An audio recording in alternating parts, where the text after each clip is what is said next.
Most people assume that if a phone isn't brand new, it's not worth considering, but that assumption is costing people money every single day. Some of the most capable phones you can get right now aren't sitting on a shelf in a store. They're sitting in used listings, barely getting any attention, still running the same processors and the same amount of RAM that powered flagship phones just a couple of years ago.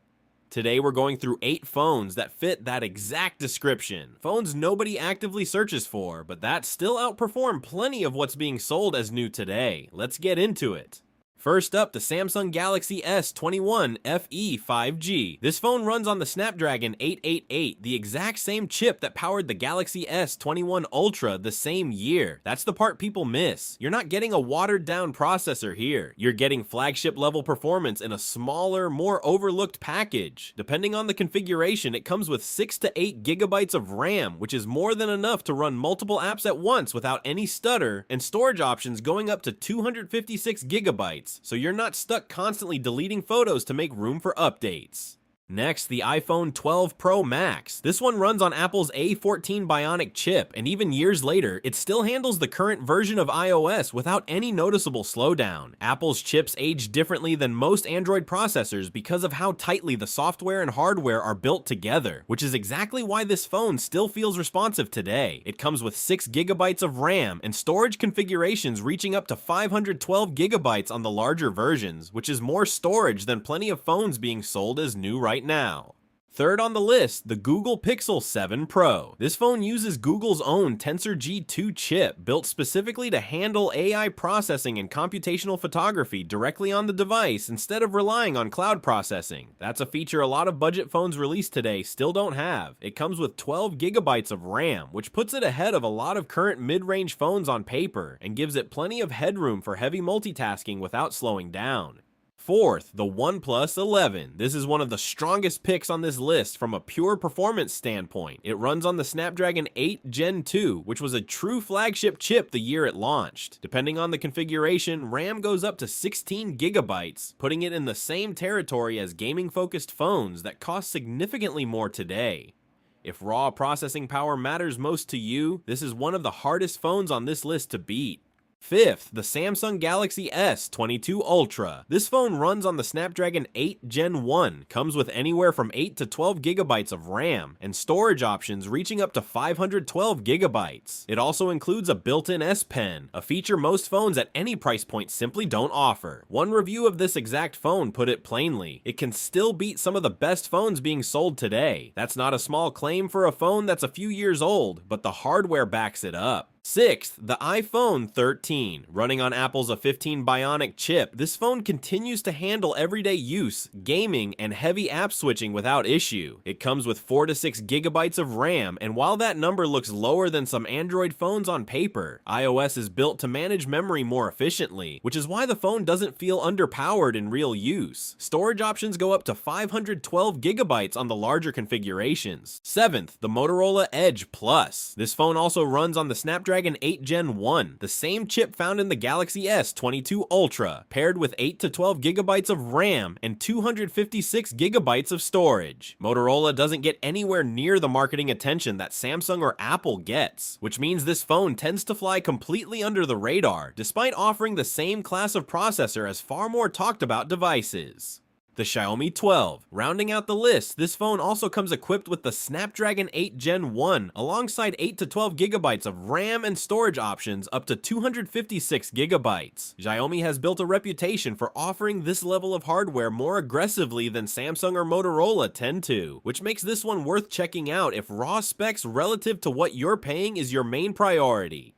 Samsung Galaxy Note 20. Let's bring back a name a lot of people forgot even existed as its own standalone line, separate from its much more famous sibling, the Samsung Galaxy Note 20. Here's a question worth asking: why did the Note 20 Ultra become a legend while the regular Note 20 basically vanished from conversation the moment it launched? The answer has nothing to do with the phone itself and everything to do with marketing psychology. Samsung poured every ounce of promotional attention into the Ultra model that same year: the bigger camera, the bigger bigger screen, the bigger price tag, and the standard Note 20 got left in its shadow almost by design. It's the classic story of the sibling who never gets mentioned at family dinners, even though they're doing perfectly fine on their own. And this phone is doing more than fine. It carries the same generation of flagship processor found inside the Ultra, wrapped in a smooth AMOLED display, and it still includes something that's become almost extinct in the rest of the industry, a built-in S Pen. Think about that for a second. Outside of Samsung's own foldable lineup, virtually no other manufacturer bothers building a phone around a stylus anymore. It's seen as a niche feature, expensive to engineer, and most companies decided it wasn't worth the investment. But if you're someone who actually takes handwritten notes, sketches ideas, or just prefers precision over a fingertip, that stylus isn't a gimmick. It's the entire reason to consider this phone over literally anything else at this price. Because attention never landed on this model, resale value collapsed in a way that almost never happens to a genuine flagship this fast. You're essentially buying Samsung's forgotten child at clearance pricing, and the only thing that changed about the hardware is that nobody's talking about it anymore. iPhone 12.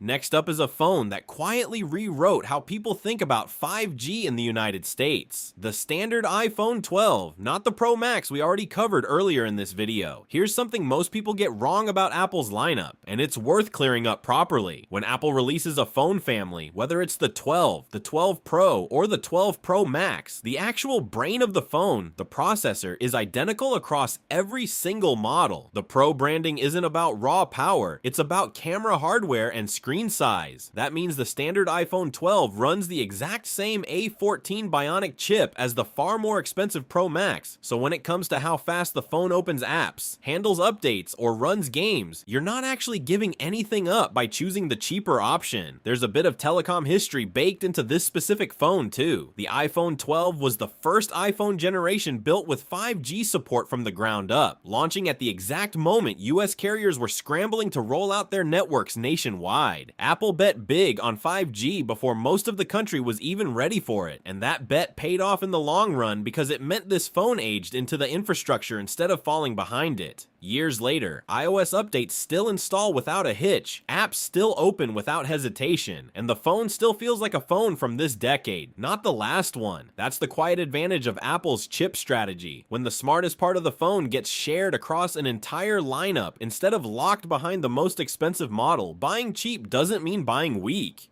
Motorola Moto G84 5G. Now let's shift gears completely, because the next phone on this list isn't playing the same game as everything we've covered so far. The Motorola Moto G84 5G was never a flagship. It was never trying to be one. And that's actually the most interesting thing about it, because instead of chasing a processor it didn't need, Motorola made a very deliberate bet on where to spend the budget. And that bet shows up everywhere you look on this phone. It runs on the Snapdragon 695, a solidly mid-range chip, but paired with it is 12 gigabytes of RAM and 256 gigabytes of storage, numbers that genuinely punch above the phone's price category. The display is a poled panel running at 120 Hz, which means smoother scrolling and richer colors than plenty of phones costing twice as much. The battery sits at 5,000 milliamp hours, easily carrying most people through a full day without a second thought. And somehow, in a market where stereo speakers have quietly become a luxury feature, Motorola still included Dolby Atmos tuned dual speakers on this thing. Here's the mindset shift worth having about phones like this one. Not every good deal has to be a fallen flagship. Sometimes the smarter engineering decision is admitting you don't need the most expensive processor on the market, and instead pouring that saved budget into the screen, the battery, and the memory, the parts of a phone you actually interact with every single minute you're using it. Motorola essentially built a phone around real daily use instead of a benchmark score, and for a huge number of people, that's a far more useful trade to make.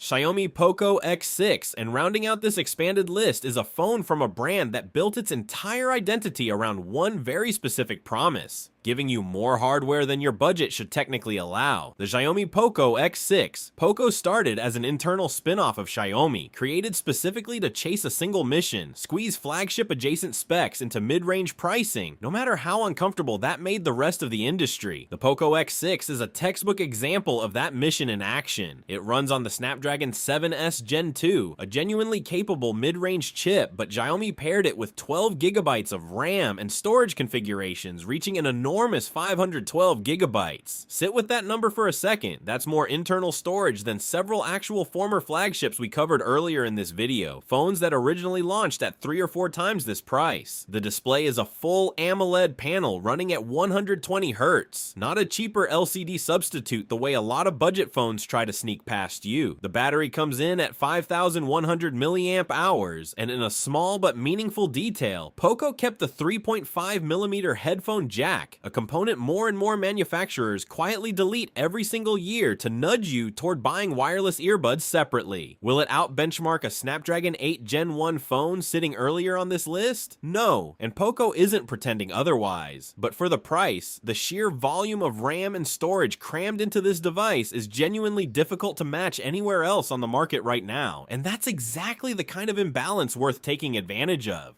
And that wraps up 12 phones that prove there's more than one way to win the value game. Some of these used to be flagships and still hold their own today. Others were never trying to be flagships and instead put every dollar exactly where it counts. Either way, real processors, real RAM, real storage, hiding in plain sight because nobody's marketing budget is pointing at them anymore. If this video helped you see the phone market differently, tap that like button right now. It takes 2 seconds and it tells us exactly what kind of content to keep making. And if you're not subscribed yet, this is the moment to fix that. Hit subscribe, turn on notifications, because we drop a new breakdown like this every single week, covering the phones nobody's talking about, but everybody should be. Drop a comment letting us know which one of these 12 you'd actually consider buying. We read every single one. See you in the next video.